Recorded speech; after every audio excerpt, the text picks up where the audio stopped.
स्वागत है आपका आपके अपने YouTube channel maths with Ashiq sir में। आज हम कक्षा 10वीं गणित के अध्याय 2 बहुपद जिसकी प्रश्नवाली 2.1 पढ़कर हो चुकी है और प्रश्नवाली 2.2 का पहला प्रश्न हमने हल कर लिया है, जिसमें हमें शून्य ज्ञात करना था और शून्य को और गुणांकों के बीच सत्यता की जांच करना था। यह प्रश्न हमने पहले वीडियो में कर लिया है। हम इसका सेकंड पार्ट आज करेंगे, जिसमें प्रश्न क्रमांक 2 हमें दिया गया है। एक द्विघात बहुपद ज्ञात कीजिए जिसके शून्यकों के योग तथा गुणनफल क्रमशः दी गई संख्या है। मतलब हमें शून्यकों के योग और गुणनफल दिया गया है और हमें द्विघात बहुपद ज्ञात करना है। तो यहाँ पर हमारे पास में इस प्रश्न के अंतर्गत 6 सवाल दिए गए हैं। पहला, दूसरा, तीसरा, चौथा, पांचवा और छठवा। तो सबसे हम पहले सवाल को ही हल करेंगे। पहला सवाल दिया गया है 1/4 और -1। अब इसको हम सॉल्व करेंगे। तो सबसे पहले हमें प्रश्न में क्या दिया गया है, द्विघात बहुपद ज्ञात कीजिए जिसके शून्य के योग दिया है और गुणनफल दिया है ना। तो लिख लेंगे दिया है शून्यकों का योगफल कितना दिया गया है 1/4 और शून्यकों का गुणनफल दिया गया है -1 और हमें क्या ज्ञात करने कहा गया है, द्विघात बहुपद। द्विघात बहुपद हमें ज्ञात करने कहा गया है। चूंकि आप सभी जानते हैं शून्यकों का योगफल अल्फा धन बीटा होता है।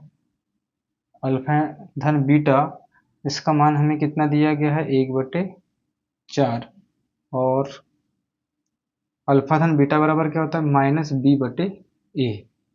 ठीक है। इसी प्रकार से क्या दिया गया हमको, शून्यकों का गुणनफल। शून्यकों का गुणनफल अल्फा इंटू बीटा बराबर हमें दिया गया है -1। इसके बटे में कुछ नहीं तो 1 ले लेते हैं और इसका क्या होता है c/a। तो आप यहाँ पर ध्यान देंगे, जो b है उसके सामने यहाँ 1 दिख रहा है आपको, c के सामने कितना दिख रहा है -1, किंतु a के सामने यहाँ 4 है और a के सामने यहाँ पर क्या है 1 है। तो हमें इस जो अल्फा इंटू बीटा का मान जो दिया गया है, इसमें हमें a को समान करना होगा और a को समान करने के लिए हम क्या कर सकते हैं, इसमें यहाँ 4 है तो हमें 4 का गुणा नीचे करना पड़ेगा। अब जब नीचे करेंगे तो हमें 4 का गुणा ऊपर भी करना पड़ेगा। तो इस प्रकार से यहाँ पर हमारा जो मान हो जाएगा, 4 का गुणा -1 में करेंगे तो -4 एकम 4 और ये 4 एकम 4। तो इस प्रकार से ये हो गया c का मान और ये हो गया a का मान। अब किससे तुलना करेंगे अपन, द्विघात बहुपद का जो मानक रूप है, द्विघात बहुपद का जो मानक रूप है क्या होता है, ax का वर्ग धन bx धन c, इस प्रकार से होता है। तो आप क्या करेंगे, a के स्थान पर आपके सामने क्या दिया गया है, ये 4x का वर्ग हो जाएगा। यहाँ इन दोनों की तुलना करेंगे तो चूंकि ये वाला मान हमारा ऋणात्मक है और ये धनात्मक है, तो यहाँ पर जो b का मान है वो ऋणात्मक के रूप में आएगा, मतलब -x हो जाएगा। 1 है तो 1 को लिखने की आवश्यकता नहीं है। और c का मान देखेंगे आप, c का मान कितना हो जाएगा आपके पास में, 4 का गुणा -m करें तो -4 एकम 4, यानी ये हो जाएगा आपका -4। तो इस प्रकार से आपका द्विघात बहुपद आप ज्ञात कर सकते हैं तुलना करने के बाद में, कि द्विघात बहुपद जो है आपका 4x का वर्ग -x -4 हो जाएगा। तो यहाँ क्या दिया था, शून्यकों का योगफल, शून्यकों का गुणनफल।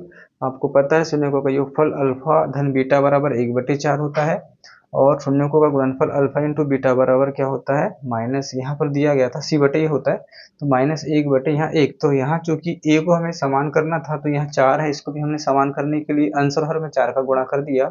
तो आपके पास बन गया -4 एकम 4 और ये 4 एकम 4। तो ये वास्तविक मान हो गए c और a के। तो c का मान हो जाएगा -4 और a का मान कितना हो जाएगा 4।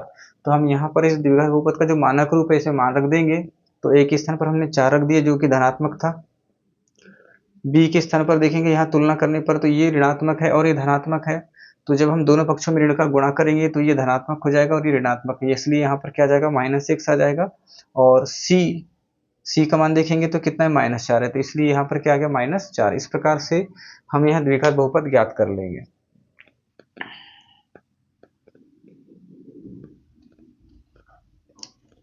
इसके बाद में हमें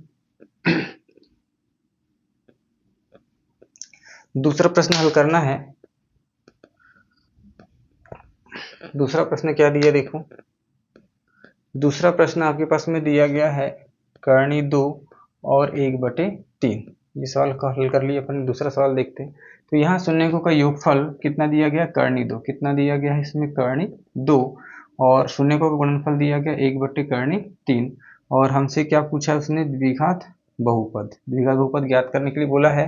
तो चूंकि अब मैं शब्दों में ही लिख रहा हूँ, सीधा सूत्र लिख रहा हूँ, तो अल्फा धन बीटा बराबर आपके पास दिया गया कर्णी 2, जो कि क्या होता है -b/a होता है। और अल्फा इंटू बीटा का मान आपके पास में दिया गया है 1/3। इसका मान क्या होता है c/a। अब इसके बटे में कुछ नहीं है तो आप 1 लिख देंगे।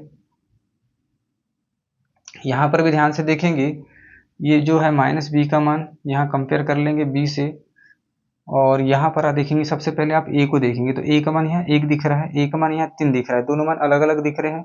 तो चूंकि यहाँ 1 को 3 बनाने के लिए, यानी हर को समान करने के लिए 3 का हम यहाँ गुणा करेंगे, तो ये क्या हो जाएगा 3 कर्णी 2। इसका मान कितना हो जाएगा 3 कर्णी 2। इस तरफ लिख देता हूँ मैं, ये हो जाएगा 3 कर्णी 2 और ये 3 एकम 3 हो जाएगा। और इस यहाँ पर आपके पास में सी का मान -1 हो जाएगा, ए का मान 3 हो जाएगा। देखो यहाँ पर भी अब ए समान हो चुका है, तो यहाँ पर तुलना करेंगे तो आपके पास ए का मान कितना है 3। ए का मान यहाँ भी 3 है, यहाँ पर भी 3, दोनों जगह समान होना चाहिए। आपके पास में बी का मान, देखिए ये ऋणात्मक है और ये धनात्मक है, तो ये अपोजिट हो जाएगा, बी ऋणात्मक हो जाएगा, तो बी का मान आ जाएगा ऋण 3 कर्णी 2। और सी का मान आप देखेंगे तो सी का मान यहाँ कितना दिख रहा है आपके पास में 1। अब द्विघात में ये जो मानक रूप है आपका ax का वर्ग धन bx धन c, इसमें आप मान रख देंगे तो आपके पास में आपका जो द्विघात बहुपद है, द्विघात बहुपद a की जगह a का मान रख दो तो ये हो जाएगा कितना 3x का वर्ग। इसका मान ऋणात्मक है तो यहाँ ऋण हो जाएगा 3 कर्णी 2x, और c का मान हो जाएगा 1। तो इस प्रकार से आप इस प्रश्न का द्विघात बहुपद ज्ञात कर सकते हैं, जिसमें हमें शून्यकों का योगफल और शून्यकों का जो गुणनफल है वो दिया गया है। इसी प्रकार से देख लेते हैं इसका अगला प्रश्न जो तीसरा दिया गया है।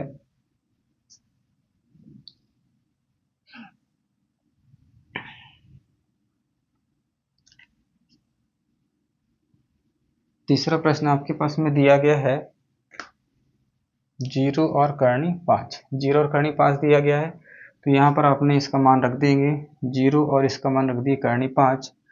आप ये ज्ञात करना था, तो अल्फा धन बीटा का मान आपके पास में 0 दिया गया है, और इसका मान क्या हो जाता है -b/a, और अल्फा इंटू बीटा का मान आपके पास में दिया गया है कर्णी 5।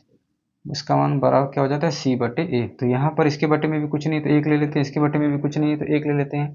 तो आप तुलना करने पर देखो a का मान यहाँ पर भी 1 दिख रहा है, यहाँ पर भी 1 दिख रहा है, तो यहाँ पर आपको गुणा करने की आवश्यकता नहीं है। तो यहाँ पर a का मान हो जाएगा 1, b का मान यहाँ देखेंगे, देखो यहाँ पर ये माइनस में है, ये प्लस होगा, तो यहाँ पर इसका मान क्या आ जाएगा 0, b का मान 0 ही रहेगा, और c का मान हो जाएगा कर्णी 5।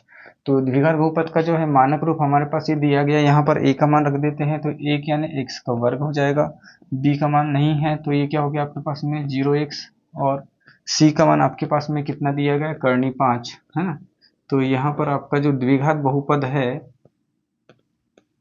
द्विघात बहुपद को आप इस प्रकार से लिख सकते हैं x का वर्ग धन कर्णी 5, ये हो जाएगा आपका द्विघात बहुपद। इसी प्रकार से चौथा सवाल दिया गया है।